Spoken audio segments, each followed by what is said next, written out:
رحیم عظیم نامہ سے عظیم الرحمن صدیقی عرض کر رہا ہوں۔ اچھا، یہ مجھے سمجھ نہیں آتی کہ ہم چھٹی پسند قوم کیوں بن گئے؟ بار بار ہم چھٹیاں دے دیتے ہیں۔ یعنی آپ یہ اندازہ لگائیں، اگر آپ غور کریں تعلیمی اداروں میں تو تقریباً 6 سے 7 منتھ تک جو ہے نا چھٹیاں ہوتی ہیں بچوں کو، اور پڑھائی کا ٹائم 3 سے 4 ماہ تک صرف ملتا ہے ہمیں بچوں کو۔ تو بتائیں پاکستان کس طرح ترقی کرے گا جناب؟ تو ہمیں چھٹیاں جو ہے نا جی کم سے کم کرنی چاہیے۔ بلکہ دیکھیں، اب جیسے قائد اعظم محمد علی جناح کے یوم پیدائش، لو جی ہم نے چھٹی کر لی۔ او بھائی، قائد اعظم محمد علی جناح تو کہتے تھے کام کام اور کام۔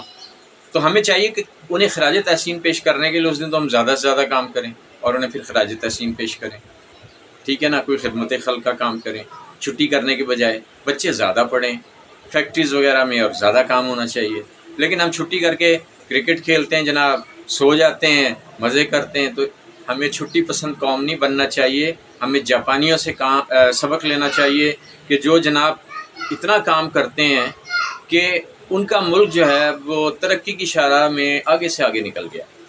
تو ہمیں بھی چھٹی پسند قوم نہیں بننا چاہیے، کام کرنا چاہیے، کام کام اور کام۔ شکریہ۔